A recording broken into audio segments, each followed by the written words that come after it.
Hello, my YouTube friends. Well, here's another Patreon video for you. I'm going to be giving you one every Friday. As a patron on the Patreon channel, A Better Life with Kat, you will get 5 of these videos every single week. Another bonus is that there are no advertisements on the Patreon channel, and I have the ability to answer your questions and comment if I think it's appropriate. On the YouTube channel, you'll notice I just give you a little heart that lets you know that I've read your comment, and I really appreciate it. I just don't have the ability to answer all of your questions on the YouTube channel. So come on over. It's only $5 a month, no advertising, and I think you'll really enjoy it, and we'd love you to be part of our Patreon family. Thanks again for watching, and always remember that you are beautiful. Hello, patrons. How are you thinking on the outside? That's the question I want you to ask yourself about things you're involved in, people you're involved with. How are you thinking on the outside of that relationship, on the outside of your home? Okay, so we're going to start with your relationships. Let's start with your spouse. How are you thinking about your spouse when you're not around him? How are you thinking about him? Are you thinking good thoughts about him? Are you thinking about him at all? Are you thinking bad thoughts about him? That's going to affect your relationship with him when you're with him. So I just want to plant that little seed for you, but I'm going to take it to a different place now. How are you thinking about your home when you're not in it? Are you thinking good things about your home? Are you not thinking about your home at all? Or are you thinking bad things about your home? It's going to affect how you take care of your home when you're in it. So maybe we need to change our thinking. If you're thinking, my house is so little and cramped, my house is so huge and overwhelming, my house is so dusty, my house is so cluttered, my house is just not right for us, my house needs to be refurbished, I hate my house. Guess what kind of care you're going to take of your innocent little house? You know, the house it's inanimate, it can't do anything, but I like to put some kind of character on it, right? So it's your little house sitting there just saying, please take care of me, and you are feeling bad about it. And you're feeling bad about it mainly because you haven't been taking care of it. So let's change the way we feel about it. Let's change the way we think about it, and let's start thinking about our home in a different way. I know that I've been the person who's done the same thing. I want to move, I don't like the neighborhood, blah, blah, blah. You know what, when I change my mind, it changes everything around me. And then I start looking for the good in my home. I love the view out of this window. I love the way the walls are painted in here. I really enjoy the bathtub. Whatever it is, think of some things you enjoy in your home. Don't be so critical. Think of some things you enjoy in your home. Don't make it harder than it has to be. You know, I tell you that all the time. But I want you to think of things you would enjoy in your home. And think about how much more you will enjoy your home if it smells good, if it doesn't have clutter in it, if it's clean, and if it's tidy, and if habits are developed where everyone makes sure that you're not bringing more clutter into the house. So how does that start? It starts with you. You are the heart of the home. You are the woman. This is your vocation, to be a mother, to be a homemaker. It's true that you might work outside of the home, but this is your vocation. This is the thing you'll be forever, okay? This is your vocation, and no one else can do it like you. Your husband can't do it, but he'll try if you don't do it.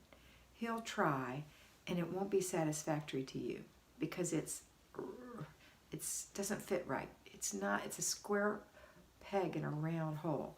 So you're going to not be comfortable if he starts criticizing you and telling you how to do things because you can't seem to get it done. You're going to resent that. So I want you to start doing the 3-layer cake every day. Watch the daily videos and do the 3-layer cake. The 3-layer cake is just what I call it to keep it simple. You know how we talk to our children, or how I've told you that you want to talk to children. You can't say to a child, go clean your room. It's overwhelming. And I can't say to you, just clean your house. It's overwhelming. So instead, say to your child, please put your shoes in the closet. That's what I want you to do. Get all your shoes, match them up, and put them in your closet. And then you go check on them and you say, outstanding, excellent job. And then a little while later you can say, you know what, get all the paper out of your room and put it in this bag and bring it to me. All the paper in the trash.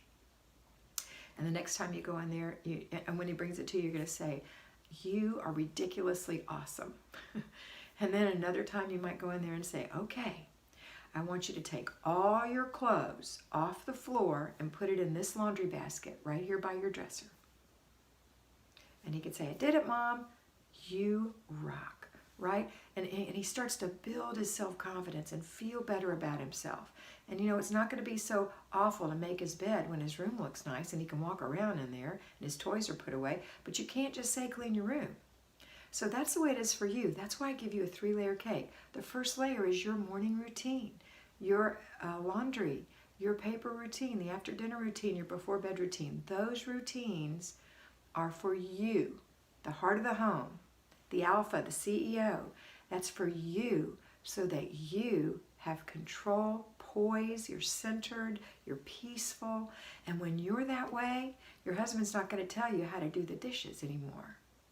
And he's not going to try to do things in the house that you don't appreciate because it's not the way you would do it. And your kids are going to be more responsive to you because you are calm and peaceful and you look pretty and you smell good, right? Okay, so those routines are for you. Not just the morning routine and the before bed routine. The laundry routine is for you, so you don't have that oppressed feeling. And the paper routine is for you, so you can get rid of the paper in your house once and for all. The after dinner routine with the family helping is for you, so that your kitchen is clean in a matter of minutes after dinner. The before bed routine is also for you, so that you are able to go to bed on time, rested and clean with a plan for tomorrow and a clean house or a tidy house. Then the other things that are for you are the zones. Those are for you. These aren't for your family. Yes, they benefit from it, just like they benefit from a peaceful you. They benefit from you being in control. So how are you thinking about this when you're not doing it, when you're outside of it? How are you thinking about routines? How are you thinking about zones? I want you to start thinking about it because I want you to start thinking about it as if it is a gift for you from yourself. That's what it really is. So when you do zone 2, the kitchen, and you work 10 minutes doing a little deep clean thing in there, that's for you so that you never ever again have to work for hours getting your kitchen clean because it's blown up and greasy and nasty and stinky and dirty and out of control. I never want that for you ever again. What I want for you and what you want for you is to walk into a shiny, clean, singing kitchen with a candle burning and clear counters. And you found a place to put all those things that were on your counters that you thought were so important to leave out but you rarely use, like your blender or your deep fryer or your toaster even. I mean, you might use it every day and that's fine. But if you don't use something every day, let's find a spot for it. I keep mine on a shelf in the garage. Yeah, you might have to cover it with an old towel. Who cares? Who cares? And when you need it, guess what? The air fryer's in the garage, right on that shelf. The crock pot is on the garage, right on that shelf. The Instant Pot is on the garage, in the garage, right on that shelf. My extra baking pans are in the garage, on that shelf, those set of shelves. So if you don't have enough room in your kitchen to store things, put a set of shelves in the garage. An old set, doesn't have to be a great set. This is just a garage item, right?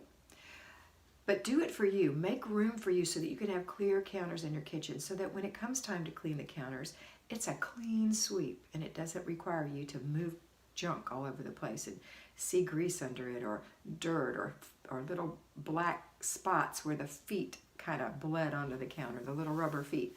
I know what that's like. Get those things out of there. Keep a clean kitchen. That's for you.